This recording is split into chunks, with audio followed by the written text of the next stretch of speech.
In light of what's been going on in our nation and in our community over the past really years, but specifically since the killing of George Floyd in Minneapolis, we wanted to have a larger conversation about race relations and specifically about race relations as it pertains to the police department. And Sheriff Troy Berry has graciously agreed to join us for this conversation. So over the next quite a long conversation, we're gonna unpack almost all of the questions that were sent to us by folks through our social media platforms. We announced we were going to do this. You sent us questions. We've printed them out, and now we're going to ask them to the sheriff. So stay with us and watch what's going on.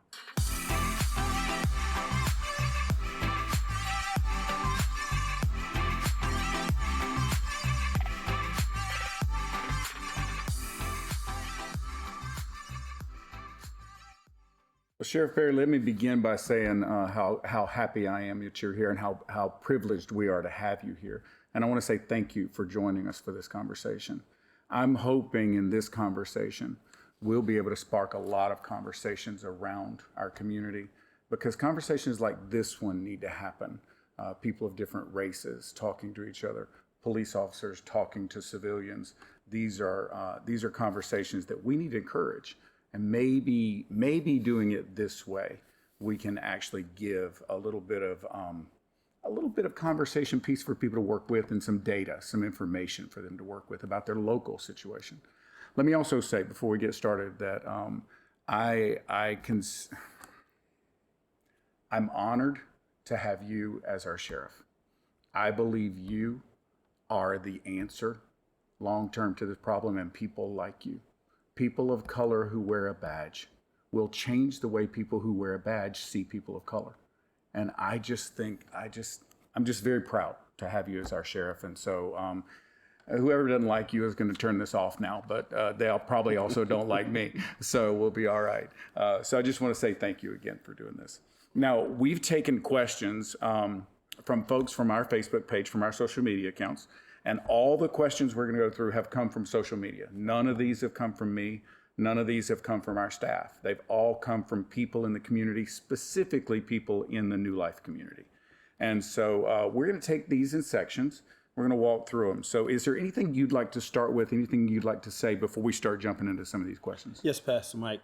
I want to thank you for this opportunity to be here and have this conversation with you. It's a very difficult conversation. It is. There's a lot of emotion that's going across this nation. Mm-hmm. And this is where we can honestly have a conversation about race, have an honest conversation about policing in our community, and give your listeners information and not misinformation about law enforcement and practices, whether it's training and other things that go on in law enforcement. So it's an honor and a privilege to be here with you today. Good. Well, let's start with this. I wanted to make sure that we gave some reading to every question that came. And so I've got 4 questions that I think either aren't part of this conversation or just aren't nice. But I'm not just going to delete them. I'm going to read all of them, and maybe we'll have something to say about it. Maybe we won't. But this first 4 questions. Here's the first one. Why are there no good Progress stores in the Bryans Road shopping center? We pay lots of taxes out here and deserve better. I'm not sure the Sheriff's Department has anything to do with economic development of Bryans Road, but I don't know if you have any thoughts on that or not. To that particular listener, mm-hmm. and thanks for that question. Mm-hmm. I think that question would be better directed at the Board of County Commissioners and also our delegates and also our senators. Those individuals that our state delegation brings the bacon home to Charles County, and also our county commissioners reallocate monies throughout the county to spur economic development. So that is definitely not in the purview of the Sheriff's Office. Right. The next 2 I think probably come from the same person but they came in different emails, so we'll read them separately. Smarter people, please. We need educated people to contribute to this, not a pastor and a police officer. Let me read the second one. Why are the most intelligent people we have to offer a police officer and a pastor? I speak for the majority of educated people that both of your intelligence level couldn't possibly help further the conversation. So you and I are not qualified today, as per that particular listener, And let me speak to this from my vantage point. My training is music education, business administration, and ministry. That is my training. The only experience I bring to this is the experience of leading large numbers of people of various racial backgrounds over the years. And so that's all I've got. I probably do qualify as not sufficient for this conversation, but I think that you have a lot more experience in this. So if you want to answer it, you can. No, but just 28 years in law enforcement, and definitely can understand the experience in the African American living here in the United States. Right. Okay. The last one, Mr. Hilson. This one's directed at me. Okay. Why are you and your members of your church actively and publicly supporting Donald Trump in spite of his racist rhetoric, a cabinet member who is aligned with known skinheads and other racist groups? Let me assure you and anybody else out there, we are not actively or passively supporting not just Donald Trump, but any president we've seen. We don't get involved. New Life specifically does not get involved in the political process or in political activism in any way, shape, or form. I can't speak for people that attend the church, but the church does not endorse or support. And every president that's been around in my lifetime has said things that I would disavow. This one's particularly good at it. Let me say it that way. So now let's jump into what we really want to talk about. And I'll just start with this first question because I think it captured it. Why do you think this particular incident has galvanized people of all races, domestically and foreign countries, to stand up and protest? To frame it another way, from the time I saw this, I was sick to my stomach. I mean, this is just like everybody else. This is graded on me for the whole week it's been out there. Can't imagine what this is doing to you and how you feel about this moment. So let's just throw it out there. I think the video recording of it definitely pretty much etches that memory in our mind in reference to that particular situation and that dynamic. And I think there has been a number of incidents over time that have caused individuals in the United States to ask some very tough questions about law enforcement, about the judicial system, and things of that nature. So I think that it's not just this specific incident. I think it has been a number of situations over time that has caused people to protest and cause significant rallies in our community. I think also this one, just from my vantage point, there's just no way you can look at that and say that anything appropriate was taking place, from my vantage point. So at any rate, a lot of questions came in about hiring practices for Charles County Sheriff's Department. So I'll just start with the first one here. Would you hire an officer if there were things in, and he specifically says his background, his or her, I'll add in there, background that showed them to be racist with people of color? I don't believe all cops are bad, and the ones I have dealt with are very nice. The good cops need to tear down this blue wall and learn to report their coworkers when they observe them doing wrong. Not saying that's what your group does, but the real question here is: would you hire an officer if there were incidents or indications of racism or racist thoughts in their past? To that specific question about if someone has been involved in racist activity, no, we wouldn't. Right. We wouldn't.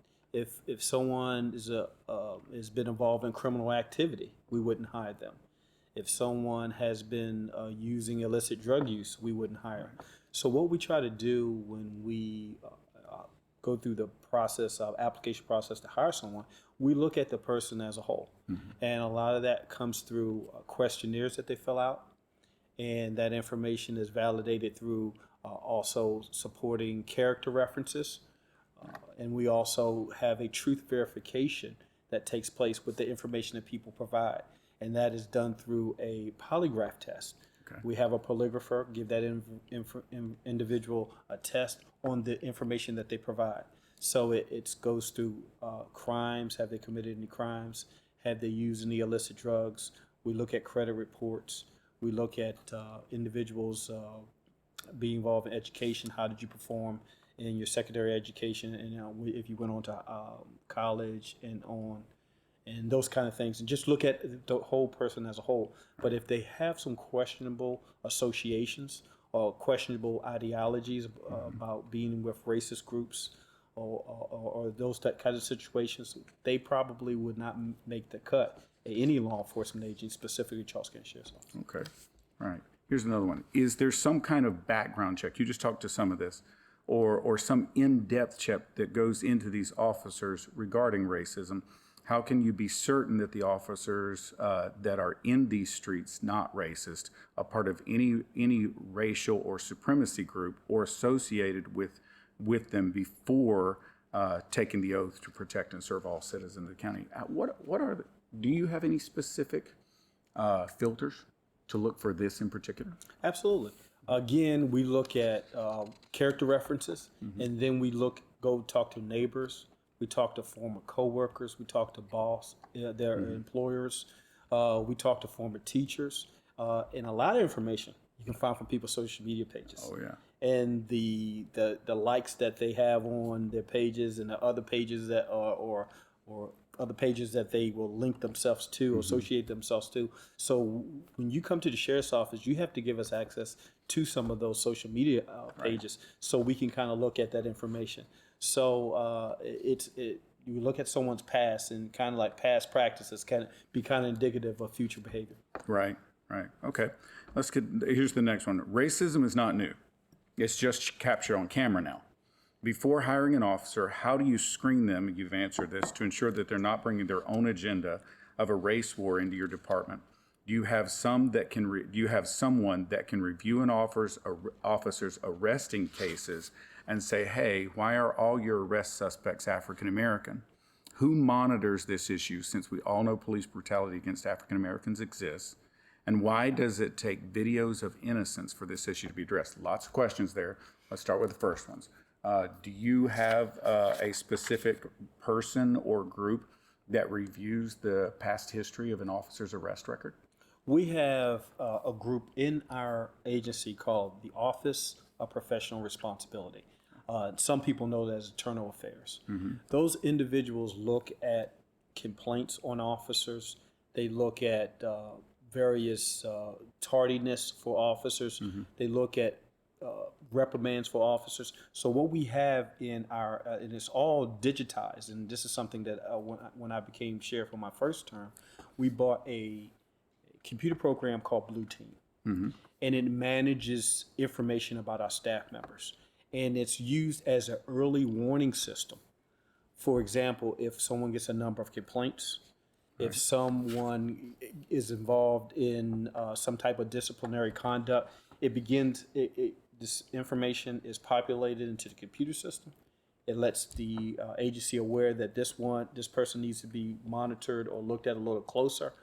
Our Internal Affairs Division, which is assembled of captains, a lieutenant, and a number of investigators, look at the conduct of that particular individual and try to find out maybe something that is going on.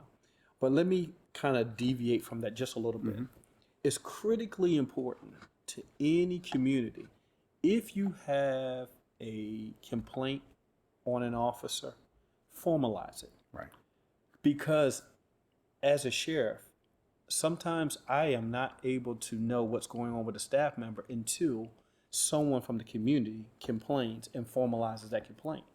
Because I have talked to community members, they have said, hey, I had an issue with an officer, but we were able to resolve it. But I asked them, why didn't you just formalize that so we could have a recorded record of that incident so we can monitor the staff member? It may have been very benign, nothing at all, but I want that information so I can have a complete record of how my staff members are interacting in the community. And it's not going to be used as some type of retribution against the citizen or anything like that. We want to have that information in our computer system, so in the event that we have similar occurrence, it can, as a sheriff, allows me to focus on that staff member to make sure that they're representing the agency well.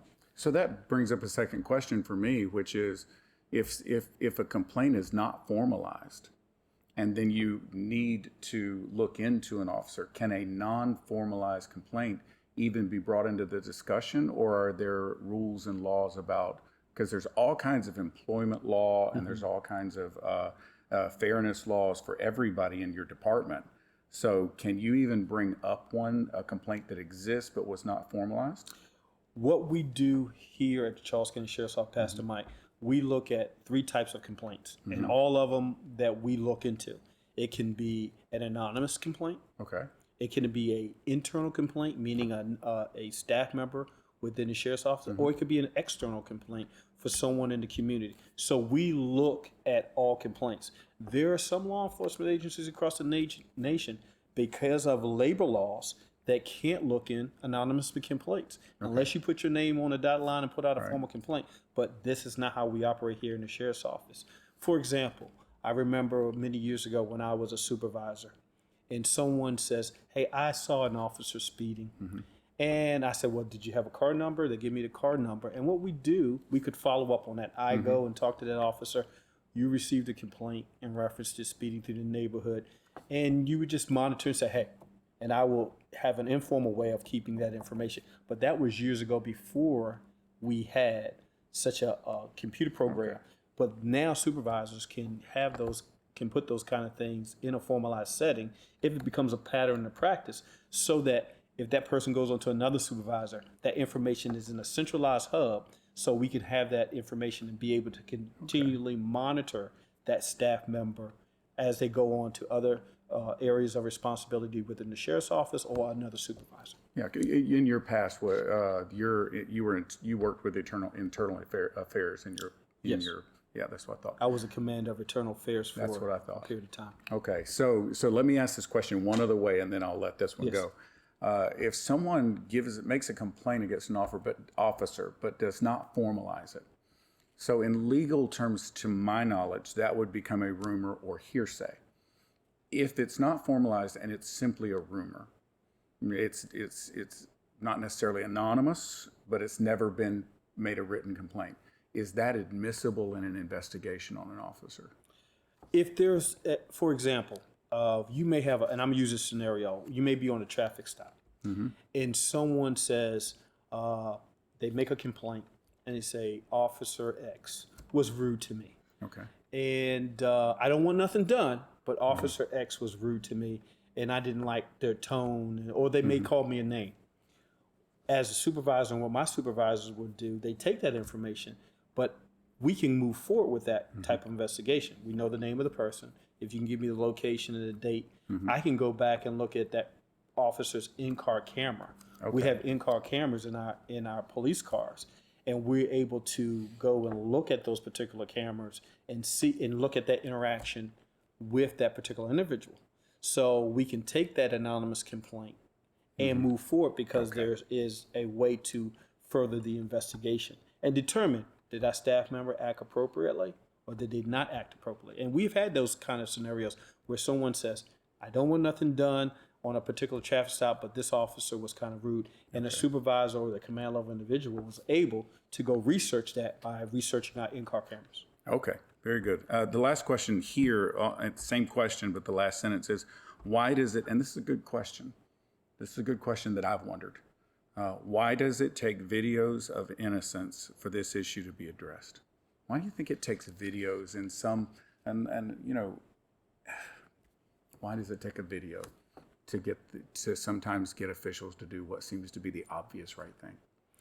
Well, I think that the videos are a way of independent witness.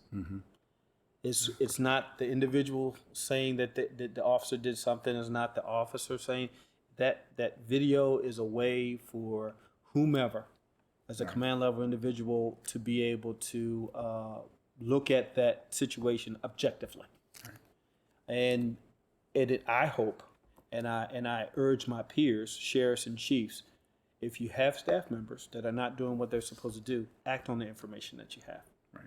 It's critically important, because if we do that, I think we're preserving the profession, Right. and also make sure that we are in a position that we're not violating any trust issues in our communities. Agreed.